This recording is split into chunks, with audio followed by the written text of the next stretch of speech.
Bapak dan Ibu dan Saudara yang terkasih dalam Tuhan Yesus Kristus, puji nama Tuhan, sangat bersyukur karena Tuhan kembali memberikan kemurahan kepada kita. Terus mendampingi kita, mengantar kita dengan segala kemurahan sampai di waktu ini. Kita sudah semakin dekat dengan Natal dan ini adalah Minggu Advent yang keempat atau pekan yang terakhir yang punya tema tentang damai. Bapak Ibu bayangkan ketika di dunia ini tidak ada kata damai, maka akan ada perang, akan ada cekcok, akan ada perselisihan, pertikaian, chaos atau kekacauan di mana-mana ketika tidak ada damai. Oleh karena itu, damai merupakan hal yang sangat penting, diperlukan, dan bayangkan ketika damai itu ada di antara kita, betapa menyenangkan dan bahagianya suasana ketika ada damai. Dalam bahasa sehari-hari, ketika ada rukun, ketika tidak ada cekcok dan pertentangan, pertikaian, perang, dan lain sebagainya. Yesus Kristus yang dinubuatkan oleh Yesaya 700 tahun sebelum dia hadir, digambarkan di sana di dalam Yesaya pasal 9 ayat yang kelima, dikatakan, sebab seorang anak telah lahir untuk kita, seorang putra telah diberikan untuk kita, lambang pemerintahan ada di atas bahunya, dan namanya disebutkan orang penasehat ajaib, Allah yang perkasa, Bapa yang kekal, Raja damai. Di bagian yang terakhir, gelar yang diberikan oleh sang putra yang lahir itu disebut sebagai Raja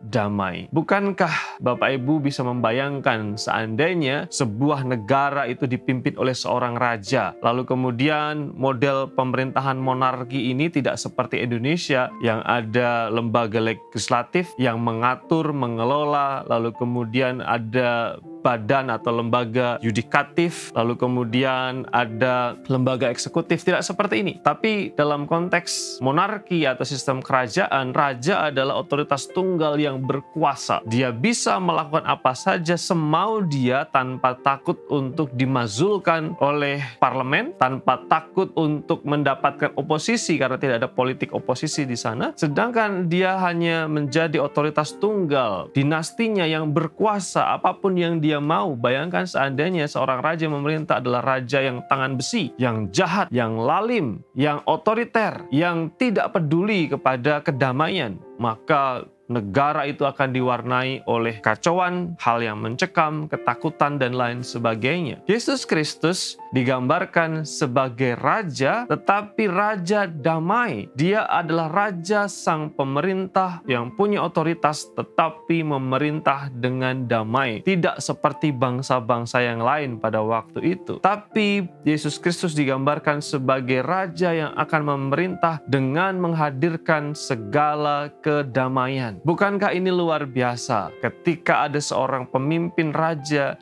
yang menjadi prioritasnya adalah menghadirkan kedamaian di seantero negeri. Yesus Kristus digambarkan sebagai Raja Damai. Dia seandainya menjadi raja dalam kehidupan kita, maka tentulah kehidupan kita akan diwarnai dengan damai sejahtera. Seandainya dia diizinkan untuk memerintah di dalam kehidupan kita, di dalam keluarga kita, di dalam pekerjaan kita, di dalam sekolah kita, pendidikan kita, karir kita, maka kehidupan kita akan diwarnai dengan damai sejahtera karena dia adalah sang damai. Oleh karena itu, mari kita hadirkan Yesus, sang putra Natal itu bukan hanya raja dalam konsep, bukan hanya raja di dalam teks, tetapi raja di dalam hidup kita, supaya hidup kita juga diwarnai dengan damai, kita diwarnai dengan sejahtera, dan juga kita bisa menjalani kehidupan dengan segala kemurahan dan anugerah Tuhan. Kiranya firman ini menolong kita semua untuk terus menikmati Yesus. Puji Tuhan, kiranya firman ini menolong kita dan mengingatkan kita kembali untuk membuat Yesus bukan hanya hadir dan lahir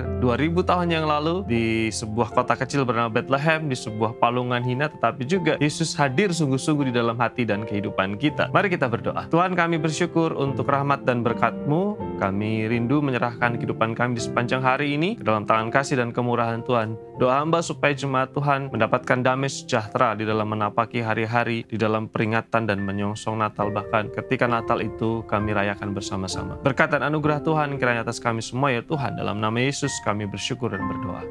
Amin.